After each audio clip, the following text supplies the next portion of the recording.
أعوذ بالله من الشيطان الرجيم. بسم الله الرحمن الرحيم.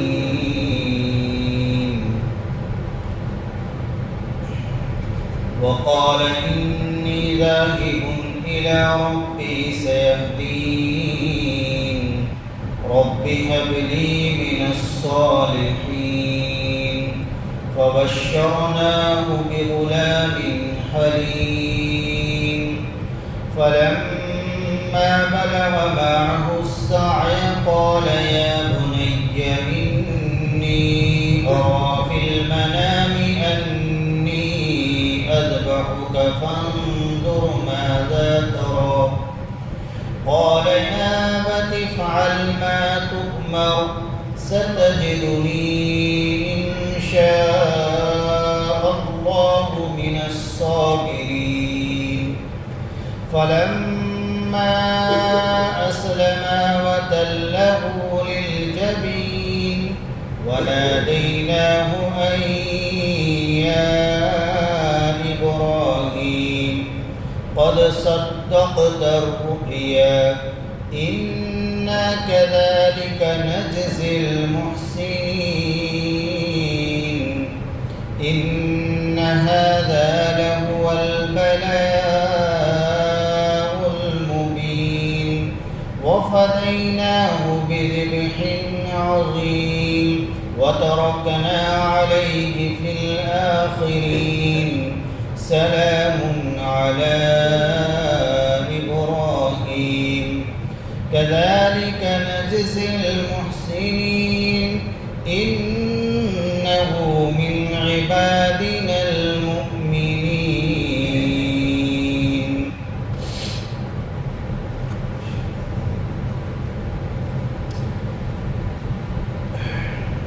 اللہ تعالیٰ نے سال میں 12 مہینے بنائے. ان عدت الشہور عند اللہ 12 شہرا. مہینوں کی تعداد اللہ کے یہاں 12 ہے.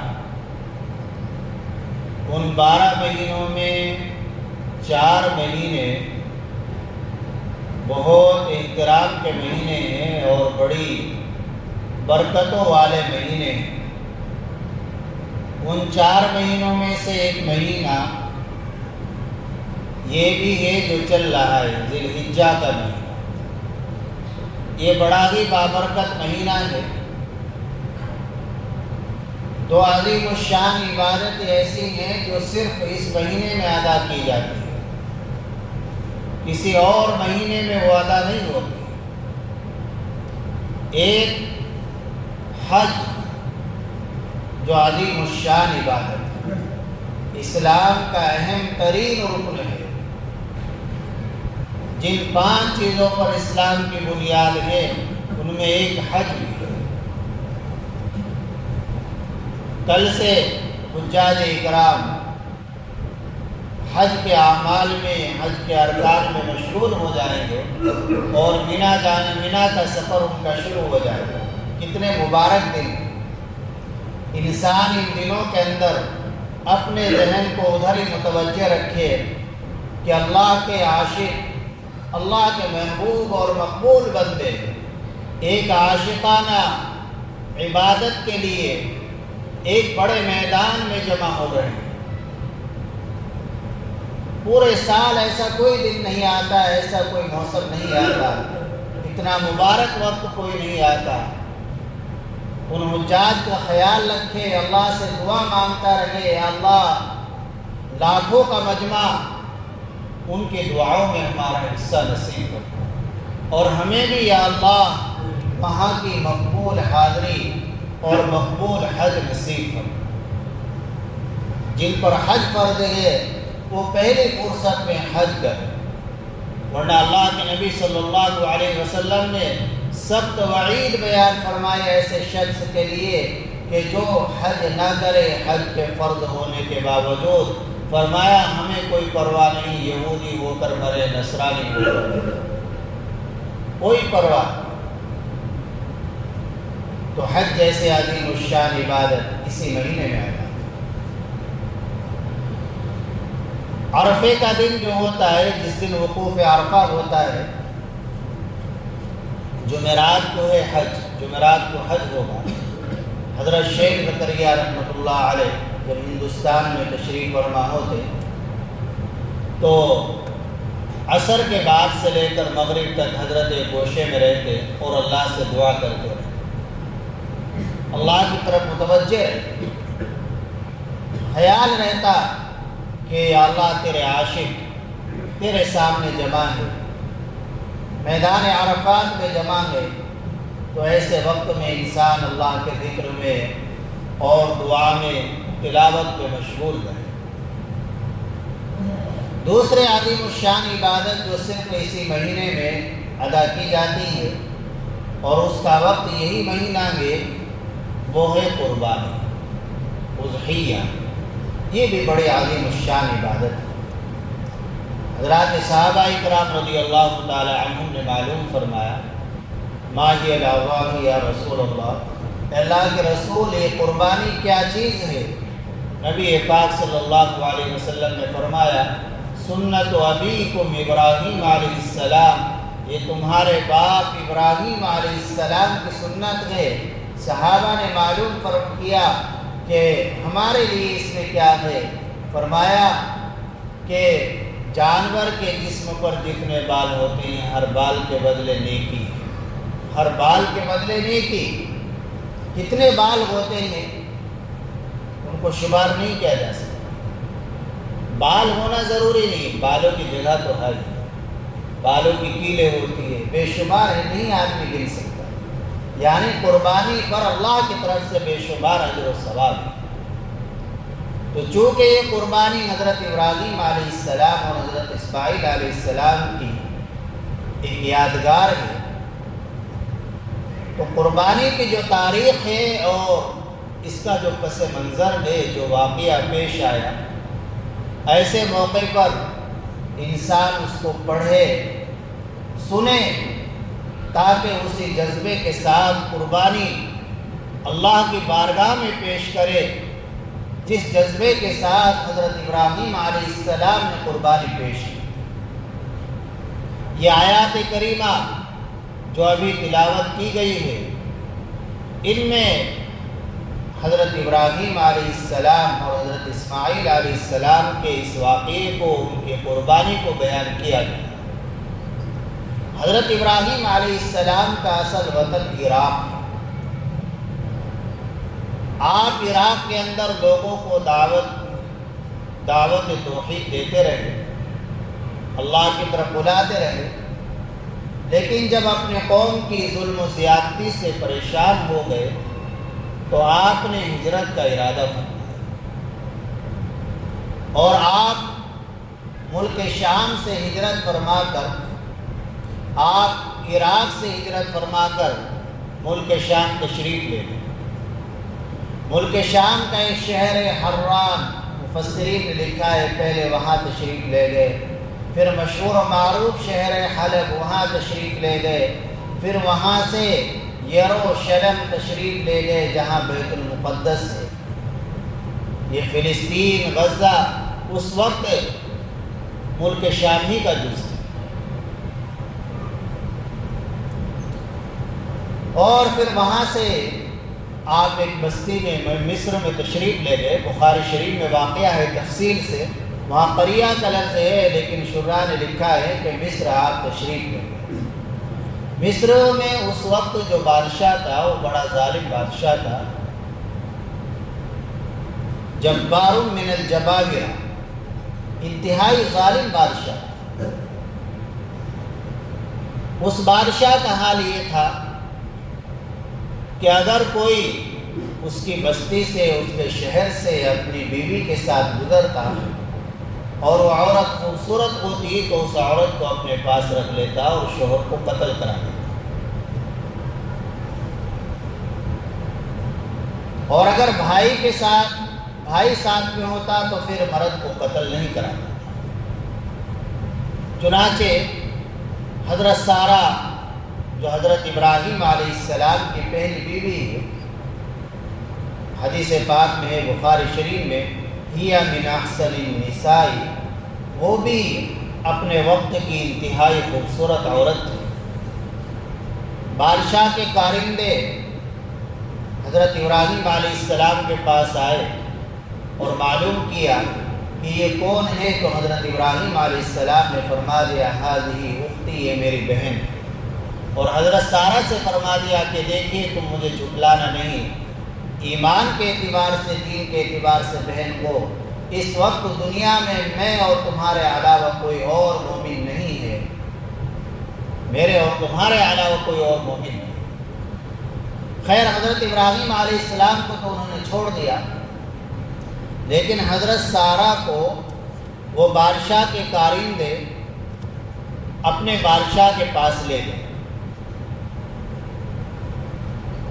اور بادشاہ نے جب حضرت سارہ کو دیکھا اور ان کی خوبصورتی اور جمال کو دیکھا تو بری نیت سے بادشاہ حضرت سارہ کی طرف کھڑا، سارہ کی طرف ہاتھ بڑھایا۔ فقامت توضؤ وتصلی، حضرت سارہ اٹھی، کھڑی ہوئی، وضو کیا، نماز پڑھی اور اللہ سے دعا کی، اللہم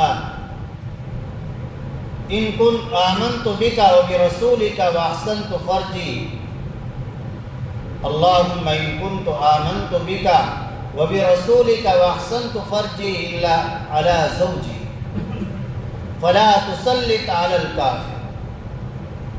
اے اللہ، تجھے معلوم ہے کہ میں تیرے اوپر ایمان لاتی ہوں، تیرے رسول پر ایمان رکھتی ہوں، اور میں ایک پاک دامن خاتون ہوں، میں نے اپنے شرمگاہ کی حفاظت کی، میرے شرم و شوہر کے علاوہ کسی اور نے مجھے چھوا نہیں، یا اللہ اس کافر کو میرے اوپر مسلط مت فرما، اس کافر سے میری حفاظت فرما۔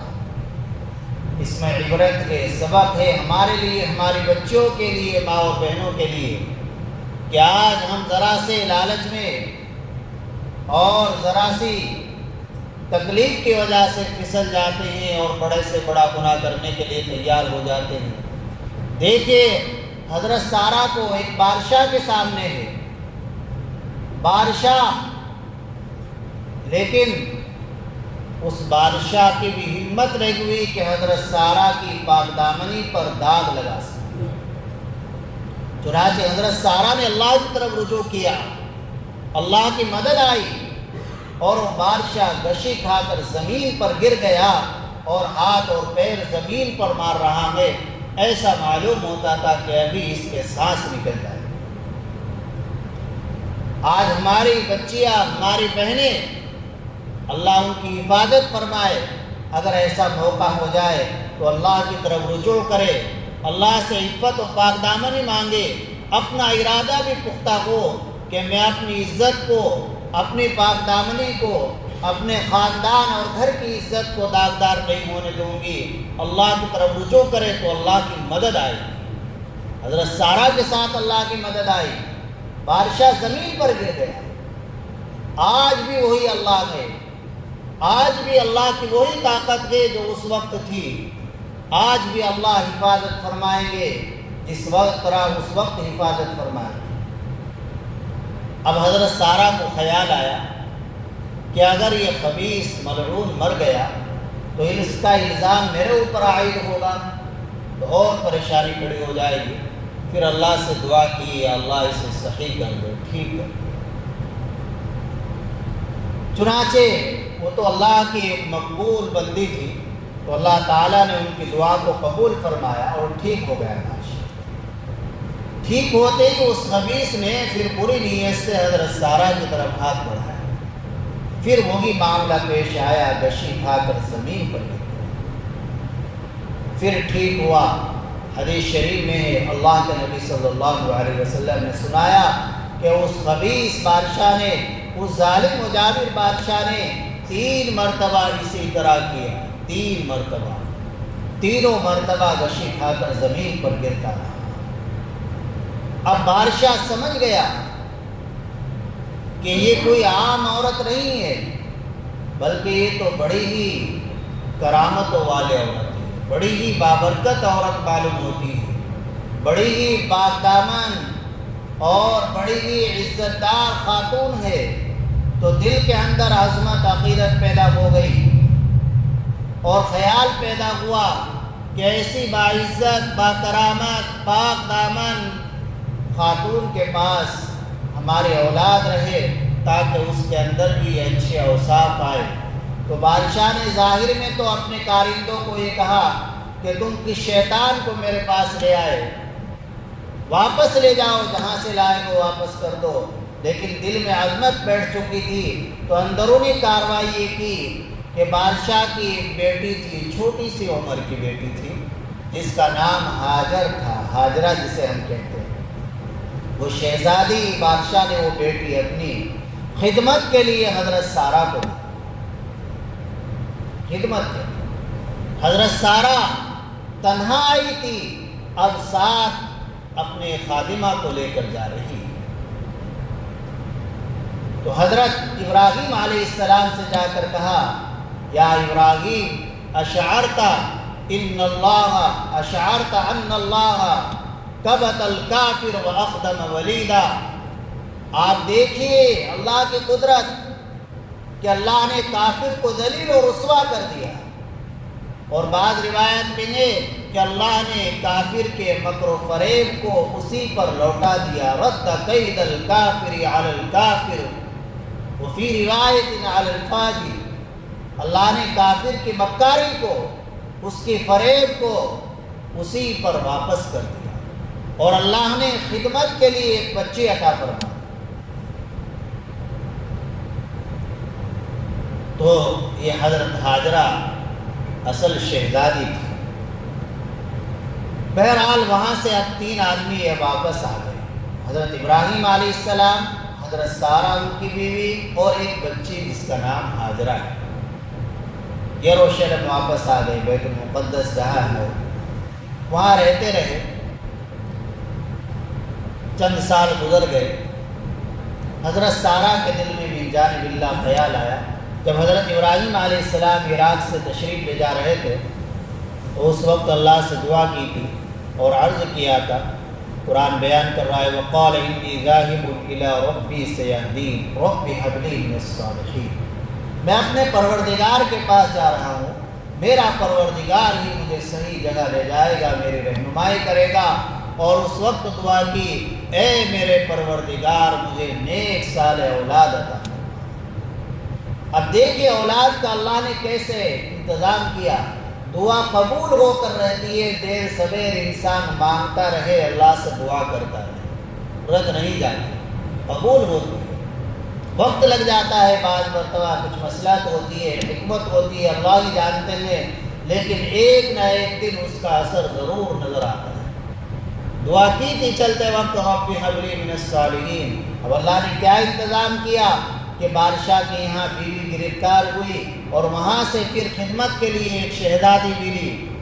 اب اللہ نے حضرت سارہ کے دل میں خیال پیدا کیا کہ مجھے کافی عرصہ ہو گیا ہے حضرت ابراہیم علیہ السلام کے نکاح میں، اور ایسا لگتا ہے کہ میں تو بانجھ ہو چکی ہے، میرے اولاد نہیں ہے، اور میری جو یہ خاتمہ ہے جو در حقیقت شہزادی ہے، بادشاہ کی بیٹی تھی، جوان ہو چکی، تو میں اس کا نکاح ابراہیم سے کر دوں، ہو سکتا ہے اللہ تعالیٰ ان کو اولاد سے نواز دے۔ چنانچہ نکاح ہو گیا۔ اب دعا تھی وہ تو قبول ہو گئی، اللہ نے فرمایا فبشرناہ بغلام حلیم۔ حضرت ابراہیم علیہ السلام دعا کر رہے ہیں، یا اللہ نیک صالح اولاد عطا فرما۔ اللہ سے نیک صالح اولاد مانگنی چاہیے، اگر نافرمان اولاد ہو، سرکش اولاد ہو اور بری اولاد ہو تو پھر وہ انسان کے لیے دنیا کے اعتبار سے بھی تباہی بن جاتی ہے، آخرت کے اعتبار سے بھی تباہی بن جاتی ہے۔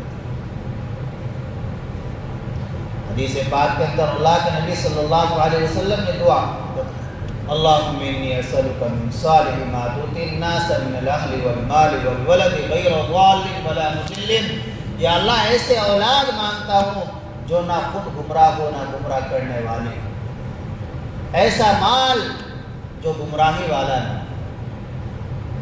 ایسے گھر والے جو گمراہی والے نہ خود گمراہ ہو نہ دوسروں کو گمراہی میں ڈالے۔ خیر شادی ہو گئی، نکاح ہو گیا، اللہ نے کچھ وقت کے بعد حضرت ابراہیم علیہ السلام کی اس دعا کو ظاہر فرمایا، جس کے اللہ نے خوشخبری سنائی تھی، فبشرناہ بغلام حلیم، ہم نے ان کو خوشخبری سنا دی ایک ایسے لڑکے کی جو بڑا بردبار ہوگا، بڑا تحمل کرنے والا ہوگا، بڑا صبر کرنے والا ہوگا۔ وہ تحمل کا، صبر کا ایسا واقعہ انجام دے گا کہ دنیا میں نہ اس سے پہلے کسی نے ایسے صبر و تحمل کا واقعہ انجام دیا ہے اور نہ اس کے بعد۔ یہ مطلب ہے غلام حلیم، ایک بچے کا تحمل، صبر۔ حضرت اسماعیل کی پیدائش ہو گئی، اب حضرت سارہ کو شرمندگی آنے لگی کہ میں اتنے سال تک ان کے نکاح میں رہی، میرے اولاد نہیں ہوئی، اور یہ جوان لڑکی ہے، اس کے یہاں اولاد ہو گئی۔ تو اب ظاہر میں آپس میں تھوڑی انبن سی رہنے لگی، تو اللہ کی طرف سے اب حضرت ابراہیم علیہ السلام کی ایک آزمائش آتی، اکلوتا بیٹا اتنی دعاؤں کے بعد حاصل ہوا، اللہ کی طرف سے حکم آیا کہ اپنی نئی بیوی کو اور اپنے بلکتے جگر اسماعیل کو لے کر ایسی جگہ چلے جاؤ، بواد غیر ذی زرع عند بیتک المحرم، مکہ مکرمہ چلے جاؤ اور ان کو بیت اللہ کے پاس چھوڑ کر آؤ۔ چنانچہ حضرت ابراہیم علیہ السلام اللہ کے اس فرمان کے مطابق اپنی بیوی حضرت ہاجرہ اور اپنے لختے جگر حضرت اسماعیل علیہ السلام کو لے کر مکہ مکرمہ کی طرف روانہ ہو گئے اور وہاں پہنچے جہاں بیت اللہ ہے۔ اس وقت بیت اللہ نہیں تھا، بیت اللہ کی تعمیر سب سے پہلے فرشتوں نے کی تھی، وہ تعمیر ختم ہو گئی، پھر حضرت آدم علیہ السلام نے تعمیر کی۔ حضرت آدم علیہ السلام کی تعمیر کے نام و نشان بھی ختم ہو گئے، تو طوفان نوح میں بس ایک ٹیلے کی شکل تھی، ایک ٹیلا سا تھا۔ پھر حضرت ابراہیم علیہ السلام نے تعمیر کی تو کہ یہاں اس کے پاس چھوڑ کر آ جاؤ۔ دور دور تک، سینکڑوں میل تک کوئی درخت، کوئی انسان نظر نہیں آتا۔ ایسی جگہ نے قرآن نے خود کہا کہ واد غیر ذی زرع، ایسی وادی کہ جہاں کوئی کاشت نہیں ہوتی، کوئی چیز نہیں اگتی، کوئی درخت نہیں اگتا، کوئی گھاس نہیں اگتی۔ واد غیر ذی، کیسی آزمائش، کیسا امتحان۔ حضرت ابراہیم علیہ السلام دونوں کو لے کر وہاں پہنچ گئے، ایک مشکلہ پانی کا ان کے پاس رکھ دیا، ایک تھیلی کھجور کی، اور حضرت ابراہیم علیہ السلام وہاں سے روانہ۔ اور اب حضرت سارہ علیہ السلام، حضرت ہاجرہ علیہ السلام ایک نوجوان عورت گئے ایک چھوٹا سا بچہ میں، اور اسے جنگل میں چھوڑ کر جا رہے ہیں۔ تو حضرت ابراہیم علیہ السلام نے فرمایا کہ مجھے اللہ کا حکم ہوا نہیں کہ میں ایسا کروں اور تمہیں یہاں چھوڑ کر دوں۔ اب دیکھیے حضرت ہاجرہ کا ایمان و یقین اللہ کی ذات پر۔ عرض کیا اذن لا یضیع ربنا، اگر آپ ایسا اپنے پروردگار کے حکم کی وجہ سے کر رہے ہیں تو ہمارا پروردگار ہمیں ضائع نہیں کرے گا۔ حضرت ابراہیم علیہ السلام نے بھی فرمایا تھا کہ میں جو کچھ کر رہا ہوں پروردگار کے حکم سے کر رہا ہوں، وہ تمہیں ضائع نہیں کرے گا، تمہاری حفاظت کرے گا۔ حضرت ہاجرہ کا ایمان و یقین اللہ کی ذات پر ایسا تھا، انہوں نے بھی کہا اذن لا یضیع ربنا، ہمارا پروردگار ہمیں ضائع نہیں کرے گا۔ آج ہمارا بھی یقین ایسا ہی ہونا چاہیے، ہمارے بچوں کا یقین و اعتماد ایسا ہی ہونا چاہیے۔ اللہ کی ذات پر یقین اعتماد انسان کو ہوتا ہے تو اللہ تعالیٰ اس کی ایسی مدد فرماتے ہیں کہ انسان سوچ بھی نہیں سکتا۔ ابھی آپ نے سنا دیکھا موبائل پر کہ لیبیا کا ایک شخص عامر نامی حج کے لیے جا رہا ہے، اس کے کاغذات میں کمی ہے، جہاز روانہ ہو جاتا ہے، پھر واپس آ گیا جہاز، کچھ اس میں کمی آئی، پھر دوبارہ جہاز اڑان بھرتا ہے، پھر کمی آ جاتی ہے، حتیٰ کہ یہ اعلان کیا گیا کہ جب تک یہ بندہ جہاز میں نہیں بیٹھے گا اس وقت تک جہاز اڑان نہیں بھرے۔ تو اللہ کی مددیں آتی ہیں، اللہ کی ذات پر کامل یقین رکھے، اللہ سے مانگتے رہیں، انشاءاللہ دعائیں قبول۔ چھوڑ کر آ گئے وہاں۔ اب حضرت حاجرہ پانی پیتی رہتی، کھجور کھاتی، دودھ اتر جاتا، اس سے حضرت اسماعیل علیہ السلام سیراب ہو جاتے۔ ایک وقت آیا پانی بھی ختم ہو گیا، کھجوریں بھی ختم ہوئی، اب بڑے پریشان ہوئے، بہت پریشان ہوئے اور پانی کے تلاش میں نکلی۔ سامنے صفا پہاڑی تھی، صفا پہاڑی پر چڑھی کہ کہیں سے پانی نظر آ جائے، نظر نہیں آیا۔ پھر میں سوچا کہ سامنے دوسری پہاڑی ہے مروہ، اس پر جا کر دیکھوں، ہو سکتا ہے کچھ پانی کہیں نظر آئے۔ چنانچہ صفا سے مروہ کی طرف جا رہی ہے اور ادھر بیت اللہ جہاں ہے وہاں بھی دیکھ رہی ہے کہ بچہ لیٹا ہوا ہے، کہیں کوئی جانور نہ اٹھا لے جائے۔ اب کچھ نشے کی جگہ آئی کہ جہاں سے بچہ نظر نہیں آ رہا تھا، تو وہاں تیز دوڑی تاکہ جلدی بچہ نظر آ جائے۔ اللہ کو وہ ادا ایسے پسند آئی کہ اس دوڑنے کو بھی اللہ نے عمرے کا، حج کا ایک جز قرار دیا، اسے بھی ثواب کی چیز ہے۔ 7 چکر اسی طرح لگائے، 7ویں چکر پر جب مروہ پر تھی تو نظر آیا کہ کچھ پرندے اڑ رہے ہیں، تو سمجھ گئی کہ اللہ کی مدد آ گئی، پانی کا انتظام ہو گیا۔ وہاں جا کر دیکھا کہ پانی ہے اور پانی بہہ رہا ہے، چشمہ۔ حضرت جبریل علیہ السلام تشریف لائے، انہوں نے اپنی ایڑی ماری، اپنا پر مارا، اس سے وہ پانی کا چشمہ نکلا۔ مشہور یہ ہے کہ حضرت اسماعیل علیہ السلام کی ایڑیاں رگڑنے سے، لیکن صحیح اور راجح بات یہ ہے کہ حضرت جبریل علیہ السلام کے پر مارنے سے یا ان کے ایڑی مارنے سے وہ چشمہ جاری ہو گیا۔ اب چشمہ جاری ہو گیا، پانی نکل رہا ہے۔ حضرت حاجرہ اس کو اکٹھا کرنے کے لیے ڈولے بنا رہی چھوٹی چھوٹی اور کہہ رہی زم زم، رک جا رک جا۔ اللہ کے نبی صلی اللہ علیہ وسلم نے فرمایا اگر حضرت حاجرہ ایسا نہ کرتی تو یہ جاری نہر بن جاتی، جاری نہر، لیکن اللہ کی طرف سے ایسا ہی منظور تھا۔ پھر اس کی وہ عظمت، وہ وقعت پانی کی نہ رہتی۔ اللہ نے اس پانی کے اندر غذائیت بھی رکھی ہے، سیرابیت بھی رکھی ہے۔ اس پانی کو پی کر انسان سیراب بھی ہو جاتا ہے اور یہ کھانے کا بھی کام دیتا ہے۔ انسان اسی کو پیتا رہے تو طواف کرتا رہے، طاقت رہتی ہے، غذائیت محسوس ہوتی ہے، بھوک نہیں لگتی۔ چنانچہ ایک وقت اسی طرح نظام چلتا رہا۔ حضرت ابراہیم علیہ السلام ملک شام سے تشریف لاتے رہتے تھے۔ حافظ ابن حجر رحمۃ اللہ علیہ نے لکھا ہے کہ ہر مہینے ملک شام سے تشریف لاتے تھے، ہر مہینے۔ اب ملک شام میں اور مکہ مکرمہ میں تو ہزاروں میل کا فاصلہ ہے، تو اس وقت ہوائی جہاز تو تھے نہیں کہ صبح سے بیٹھے شام کو پہنچ گئے۔ اللہ کی طرف سے ان کو ایک ہوائی جہاز دیا گیا تھا، براق۔ اس میں اللہ نے ایسی تیز رفتاری پیدا فرما دی تھی کہ وہ براق جو اللہ کی طرف سے ان کو ملا تھا، جنتی براق، وہ ملک شام سے صبح کو چلتے اور دوپہر سے پہلے، ظہر سے پہلے مکہ مکرمہ پہنچ جایا کرتے، کئی روز قیام رہتا۔ ایک مرتبہ تشریف لائے ہوئے ہیں، حضرت اسماعیل علیہ السلام تقریباً 13 سال کے ہو چکے ہیں، بالغ ہونے کے قریب ہے۔ فلما بلغ معه السعي قال يا بني إني أرى، قرآن بیان کر رہا ہے جب اس قابل ہو گئے کہ اپنے باپ کے ساتھ کام میں ہاتھ بٹائے تو خواب میں 3 بار دیکھا، دل میں ایک ہی خواب 3 مرتبہ دیکھا کہ میں اپنے بیٹے کو ذبح کر رہا ہوں۔ نبی کا خواب بھی وحی کے درجے میں ہوتا ہے، تو سمجھ گئے کہ اللہ کی طرف سے مجھے حکم ہو رہا ہے کہ میں اپنے بیٹے کو ذبح یہ دکھایا، انی اذبح کا، ذبح کر رہا ہوں، یہ نہیں دکھایا ذبح کر دوں۔ چنانچہ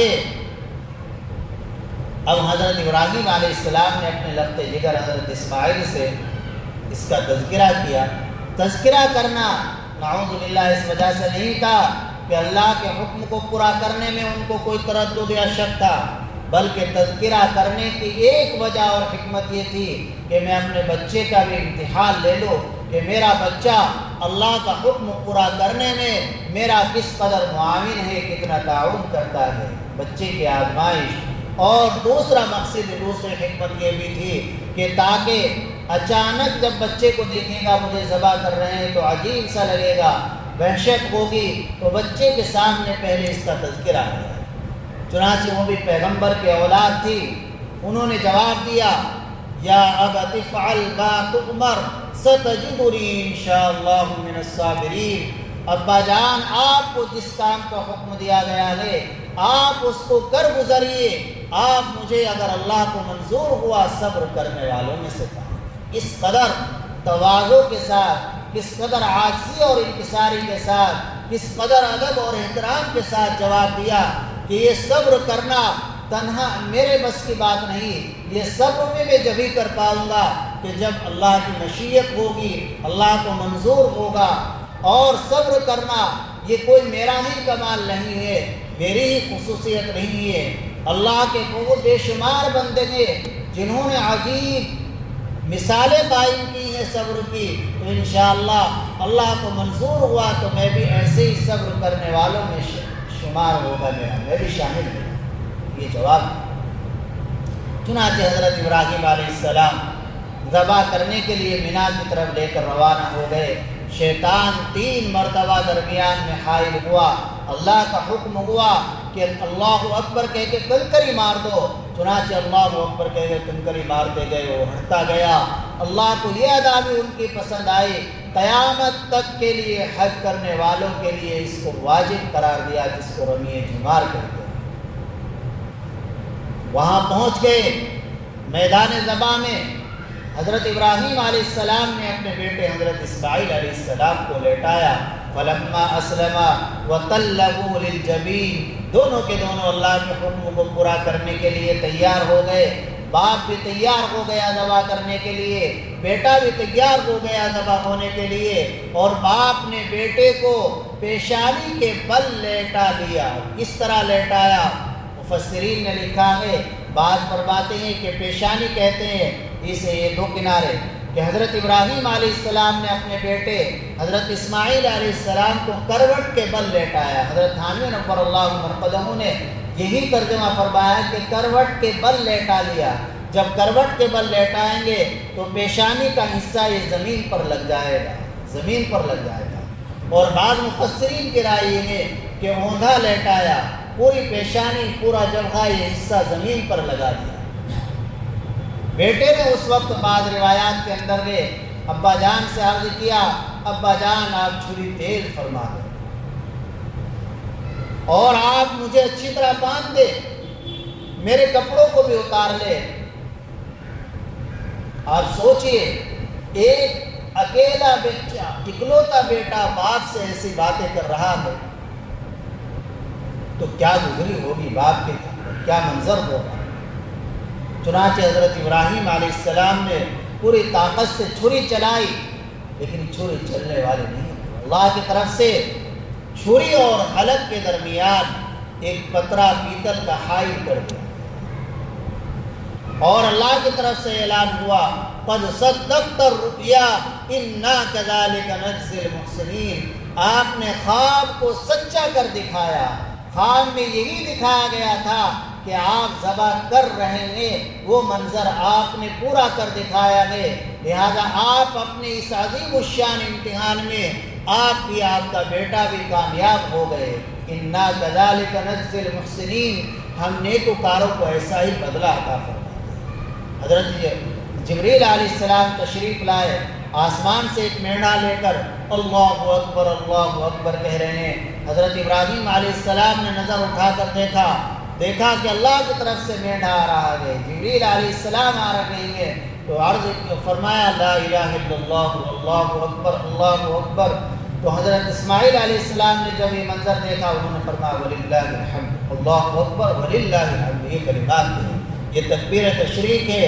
پچھلے ہفتے بتلایا تھا کہ اس کو کثرت سے پڑھتے رہے ابھی بھی، اور جمعے کی فجر سے لے کر تو 13 ذی الحجہ کے عصر تک ہر نماز کے بعد اتنی زور سے پڑھنا کہ اپنے کانوں تک آواز پہنچ جائے، واجب، اتنی زور سے پڑھنا۔ تو آپ نے دیکھا کہ یہ قربانی کا پس منظر ہے، یہ قربانی کی تاریخ ہے۔ جس جذبے کے ساتھ حضرت ابراہیم علیہ السلام نے قربانی کی، ہم بھی اسی جذبے کے ساتھ خالص اللہ کو راضی کرنے کے لیے قربانی کرے۔ ہمارا دکھلاوا، ریاکاری اور دکھاوا مقصود نہ ہو، اپنے فریج کو بھر لینا مقصود نہ ہو۔ پورے سال گوشت کھاتے ہیں، گوشت کھانے کی نیت نہ ہو، گوشت کھانے کی پلاننگ نہ ہو، گوشت کو اسٹاک کرنے کی پلاننگ نہ ہو۔ خصوصاً یہ سال ایسا ہے کہ جس میں بہت سے لوگ ایسے ہیں، ایمان والے بھائی ایسے ہیں، وہ اپنی کاروباری الجھنوں کی وجہ سے، اپنی غربت کی وجہ سے حصہ نہیں لے پا رہے ہیں۔ آپ کی ذمہ داری بنتی ہے آپ گھر گھر عزت احترام کے ساتھ، بغیر فوٹو لیے، بغیر ویڈیو بنائے آپ ان تک گوشت پہنچائیں۔ آپ اسے اسٹاک نہ بنائے، پورے سال نہ کھائے، آپ 1-2 دن میں اسے ختم کر دیں۔ جو جس اللہ نے یہ دیا اللہ ہمیشہ کھلائے گا۔ لن ينال الله لحومها ولا دماؤها ولكن يناله التقوى منكم۔ اللہ کے یہاں یہ گوشت اور خون نہیں پہنچتا ہے، وہ تو تمہارے دلوں کی حالت کو دیکھتا ہے۔ ہماری نیت یہی ہو۔ آج ہم فریزر لے لیتے ہیں، پوری تیاری ہوتی ہے، اتنے کا جانور نہیں لیتے جتنے کا فریزر خریدتے ہیں اور اسے بھر لیتے ہیں۔ اگر دوسروں کو دیتے بھی ہیں تو حال یہ ہے کہ ہڈیاں دیں گے، جو عمدہ قسم کا گوشت ہے اسے اپنے پاس رکھ لیتے ہیں۔ کیا اسی لیے آپ نے قربانی کی ہے؟ اس طرح تو آپ خرید کر اپنے فریزر کو بھر لیتے ہیں، پھر اس قربانی کی کیا ضرورت ہے؟ آپ قربانی کیجئے اللہ کو راضی کرنے کے لیے، اچھی سے اچھی قربانی کرو، اور پھر بھی ڈرتے رہو، معلوم نہیں اللہ کی بارگاہ میں قبول ہوئی ہے۔ حضرت ابراہیم اور اسماعیل علیہ السلام نے بیت اللہ بنانے کے بعد بھی اللہ سے عرض کیا، بیت اللہ کی تعمیر کرنے کے بعد، ربنا تقبل منا انک انت السمیع العلیم وتب علینا انک انت التواب الرحیم۔ مولا کریم قبول فرما لے، قبول فرما لے، اور ہمارے اوپر توجہ فرما دے، ہمیں معاف فرما دے۔ اللہ سے یہی مانگتے رہنا چاہیے، کرنے کے بعد بھی ڈرتے رہنا چاہیے، نہ کہ اس کو گاتے پھرے، دکھلاتے پھرے۔ نہیں، معلوم نہیں اللہ کی بارگاہ میں قبول ہوئی یا نہیں، معلوم نہیں آئندہ سال کیا حالات ہوں گے۔ اس سال اچھے حالات ہیں، اچھی سے اچھی قربانی کر لو۔ ایک روایت کے اندر ہے، سمنوا ضحایاکم فإنہا علی الصراط مطایاکم۔ اپنی قربانیوں کو موٹا کرو، اچھے اور عمدہ جانور کی قربانی کرو، یہ قیامت کے دن پل صراط پر تمہارے لیے سواریاں بنیں گی۔ اپنی طرف سے قربانی کرے، اپنے رشتہ داروں کی طرف سے، والدین کی طرف سے، جن کی بدولت آپ کو یہ سب کچھ نصیب ہوا ہے، ان کی طرف سے قربانی کرے۔ حضور اکرم صلی اللہ علیہ وسلم کی طرف سے قربانی کرے۔ آپ نے تو اپنی پوری امت کی طرف سے قربانی کی ہے، امت کا بھی فریضہ بنتا ہے کہ آپ کو بھی قربانی میں یاد رکھے۔ چند آدمی مل کر آپ کی طرف سے ایک حصہ لے لے، اس کی بھی گنجائش، اپنا اپنا حصہ لے لیا۔ مثلا ایک جانور آپ نے خریدا، 6 آدمی اس میں شریک ہے، 6 نے پورا حصہ لے لیا، ایک حصہ باقی بچا ہے، تو 6 آدمی مل کر وہ حصہ حضور اکرم صلی اللہ علیہ وسلم کی طرف سے کر دے، انشاءاللہ اس پر بھی بڑا اجر و ثواب ملے گا۔ اللہ تعالیٰ اسی جذبے کے ساتھ ہمیں قربانی کرنے کی توفیق عطا فرمائے۔ قربانی ہر اس شخص پر واجب ہے جس کے پاس 35-40 ہزار روپے ہوں ان دنوں میں، چاہے سال گزرا ہو نہ گزرا ہو، یا اتنے کا سونا چاندی ہو، سال گزرا ہو یا نہ گزرا ہو، یا اتنے کا سامان تجارت ہو، دکان میں سامان ہو، تو اس پر قربانی واجب ہے۔ حتیٰ کہ اگر 12 ذی الحجہ کو بھی اس پر اتنی رقم آ گئی، تیسرے دن قربانی کے، تب بھی قربانی واجب ہو جاتی ہے۔ اگر واجب بھی نہیں تب بھی آدمی قربانی کرنی چاہیے۔ دوسرے کام آدمی ادھر ادھر سے کرتا ہے، نہ جانے کیسے کیسے۔ حضرت تھانوی نور اللہ مرقدہ نے مستقل فرمایا کہ ہم دنیا بھر کے کام معلوم نہیں کیسے کیسے کرتے ہیں، تو یہ قربانی جس میں اتنا بڑا اجر و ثواب ہے، اس کو بھی آدمی کوشش کر کے کر ہی لے، چاہے واجب بھی نہ، کرنی چاہیے قربانی۔ اللہ عمل کی توفیق عطا فرمائے۔ الحمدللہ رب العالمین، اللہم اجعل صلواتک و رحمتک و برکاتک علی سید المرسلین امام المتقین وخاتم النبیین محمد عبدک ورسولک امام الخیر وقائد الخیر ورسول الرحمہ، اللہم وابعثہ مقاما محمودا یحمد بہ الاولون والآخرون اللهم صل على محمد وعلى آل محمد كما صليت على إبراهيم وعلى آل إبراهيم إنك حميد مجيد. اللهم بارك على محمد وعلى آل محمد كما باركت على إبراهيم وعلى آل إبراهيم إنك حميد مجيد. ربنا ظلمنا أنفسنا وإن لم تغفر لنا وترحمنا لنكونن من الخاسرين. ربنا آتنا في الدنيا حسنة وفي الآخرة حسنة وقنا عذاب النار. یا اللہ ہمارے گناہوں کو معاف فرما دے. یا اللہ ہمارے لغزشوں کو درگزر فرما دے. یا اللہ ہمارے اس مختصر سے عمل کو اپنی بارگاہ میں قبول فرما لے. ہماری اصلاح کا ذریعہ بنا دے. یا اللہ اپنی رضا اور خوشنودی کے لیے یا اللہ اخلاص کے ساتھ امن و امان کے ساتھ عافیت کے ساتھ امت کو قربانی کرنے کی توفیق عطا فرما. سب کے قربانیوں کو قبول فرما. حجاج اکرام کو یا اللہ مقبول حج نصیب فرما. ان کی دعاؤں میں ہمارا حصہ نصیب فرما. یا اللہ ہمیں بھی حج مبرور نصیب فرما. یا اللہ ہمیں بھی حج مبرور نصیب فرما. بار بار وہاں کی مقبول حاضری نصیب فرما. حاضرین کے جائز مقاصد کو پورا فرما. جائز ضروریات کو پورا فرما. یا اللہ بغیر مانگے عنایت فرما. مولا ہماری دعا کو اپنے فضل و کرم سے قبول فرما. صلی اللہ تعالی علیہ وسلم. ذبح سے متعلق ایک ضروری مسئلہ ہے، سن لیں. جس وقت جانور کو ذبح کر رہے ہیں تو جتنے آدمیوں نے جانور کو ہاتھ لگا رکھا ہے، پکڑ رکھا ہے، تو سبھی بسم اللہ پڑھیں. معلوم نہیں وہ چھری چھوٹ جائے، دوسرے کو پکڑنی پڑ جائے. بعض مرتبہ ایسا ہو امام صاحب سے یا کسی عالم سے آپ جانور کو ذبح کرا رہے ہیں، وہ ہلکی چھری چلا رہے ہیں تو کسائی بھی پکڑ لیتے ہیں کاٹنے والے، تو انہیں بھی بسم اللہ پڑھنی ہے. اگر دو آدمیوں نے چھری کے ہاتھ لگا رکھا ہے، ایک نے پڑھی ایک نے نہیں پڑھی، تو جانور حلال نہیں ہوگا. اور وہ بسم اللہ پڑھتے رہیں جب تک کہ اس کی اکثر رگیں نہ کٹ جائے. جب تک یہ بسم اللہ اللہ اکبر بسم اللہ، یہ نہیں کہ بس کھال میں کٹ سا لگا کر پھر بند کر دیں.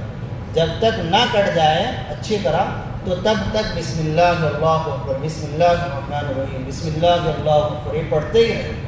اس کا بھی خیال رکھیں.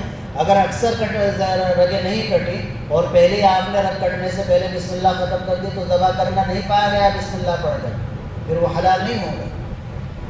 اس کا خیال رکھنا چاہیے، اہم مسئلہ ہے.